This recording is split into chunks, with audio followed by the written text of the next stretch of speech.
Hello and welcome back. My name is Ranbir Puar. I am so excited that you're here. Oops, just dropped my earphone. I took a little bit of time off. We had a major loss in our family, and I needed to have time away to process and to be with my loved ones. So thank you for your grace, and I'm happy to be back sharing a new episode with you. If it's your first time here, I've been a life strategies coach since 2009. I am an author and a podcaster. You may be even listening to this on my podcast and not on YouTube. I am most importantly a mom of two incredible sons that I'm raising on the west coast of Canada with my husband. The theme of my channel and my work is in and around the self image, how you speak to yourself when you're alone with your thoughts. And the focus is always trying to help you learn to like yourself, because when we learn to like ourselves, we tend to treat ourselves with a greater level of respect, and kindness, and grace.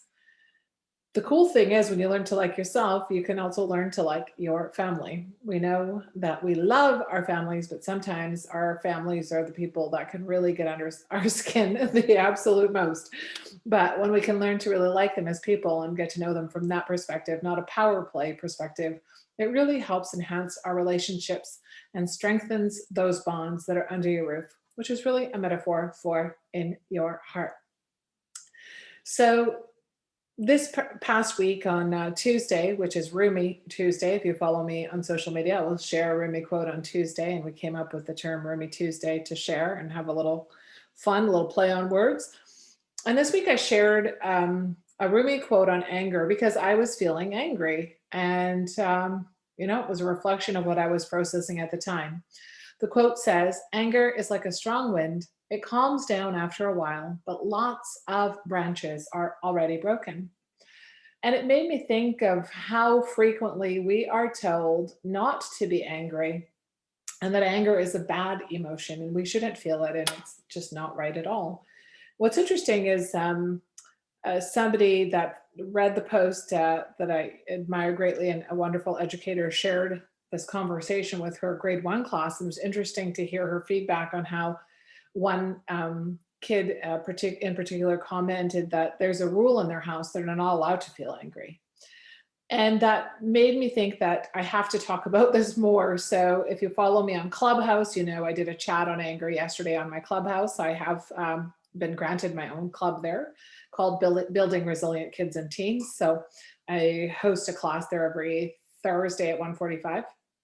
And it's a discussion. So it's like a big conference call. So I shared it there because I think it's so important for us to have a healthy relationship with anger, because, the most important thing is we learn how to emotionally regulate, not emotionally eliminate. We don't want to be eliminating things and feelings. We want to feel them and regulate ourselves and be able to express anger, express joy, express all of the different range you have in between. And then again, come back to neutral and to stabilize. And anger can destabilize us. And I think one of the reasons people are so afraid of it is because they don't express it in little bits. They just have big expressions of it. So big explosions, volcanoes, and all sorts of chaos happen, and sometimes even violence. And I think that's what people feel hesitant about when it comes to anger, and why they try to run or hide from it or try to pretend they can eliminate it. You can't. So what are the benefits then of expressing anger in a healthy way? Why does anger being able to express your anger in a healthy way and be able to regulate yourself, make you more resilient? What is anger going to be able to teach you? All this stuff I'm going to cover. So watch the video all the way to the end, or listen to the podcast all the way to the end, because we're going to cover some good stuff. So one of the most important things that anger does for us, it tells us our boundaries. A lot of people, there's so much fluffy talk about boundaries. Oh, set your boundaries and da da da da. I don't mean like that. I mean, it just lets you know your inner guidance system's boundaries, not the fluffy kind of boundaries. So this is your stake in the ground. You're not going to go past this point. This is where you're going to stand up and say, you know what? I need to be heard. My feelings matter. My perspective matters. I matter.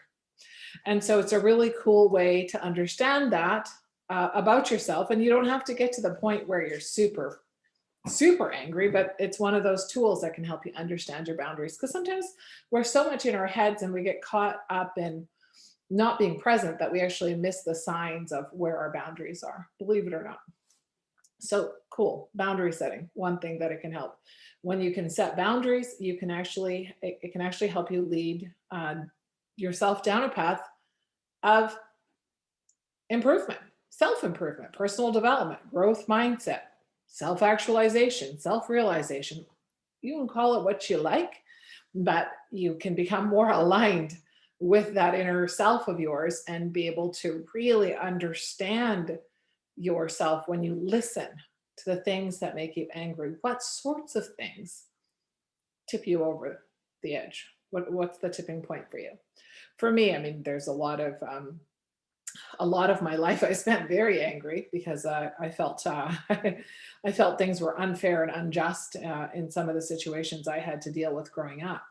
And so that led me to be a very angry person generally. So my anger was like my guard.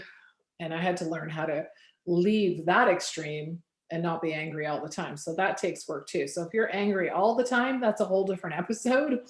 This is for a healthy expression of anger. And so I'm trying to keep the episode short and sweet so you get what you need and then you can move on and try it in your life.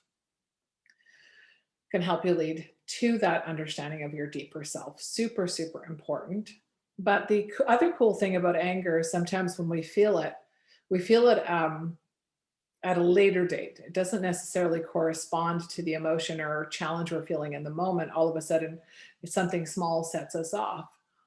And the gift there, you could say that, oh, yeah, it's bad that you shouldn't have been set off by something small. But what's the gift? The gift is that it can help you uncover your painful experiences and painful emotions.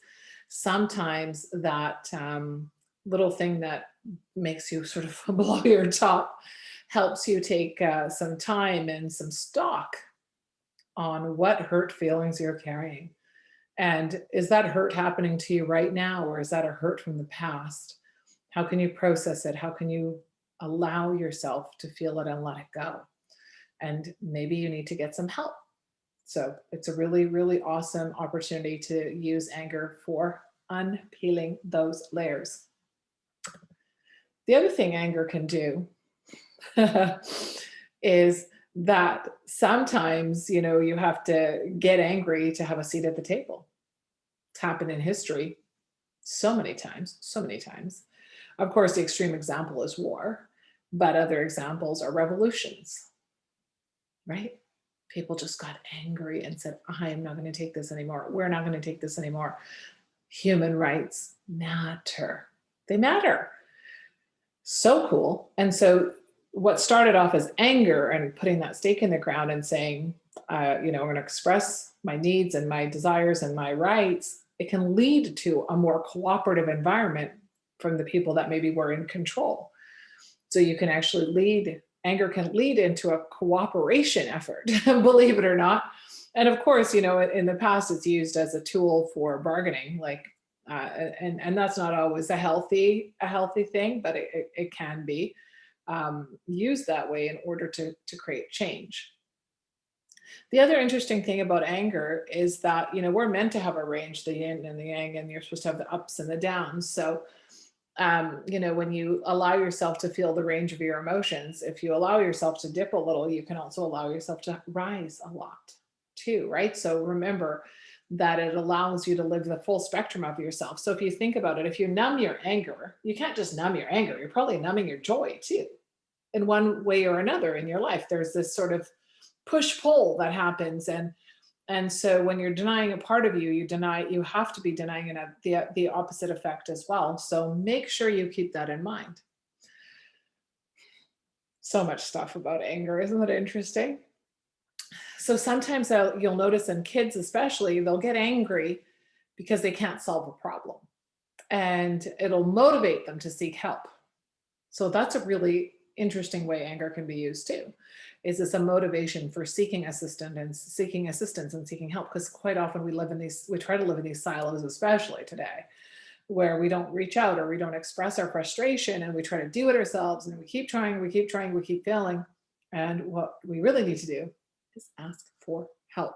So anger can actually help you when you hit that wall. Ask for a helping hand, and guidance to get through whatever it is that is frustrating you. So it's super, super important.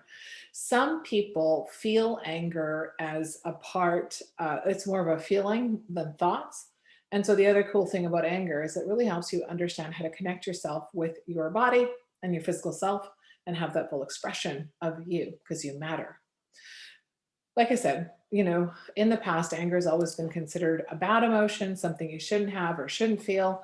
And more articles and research you'll find these days are talking about toxic positivity. Wow, something I've never really believed in ever. I've always believed in a full range of emotion, but it's really cool to see the data coming out on how toxic it can be to try to fake it until you make it. If you follow me, I changed that phrase to faith it until you make it, because you shouldn't fake anything because you're no counterfeit.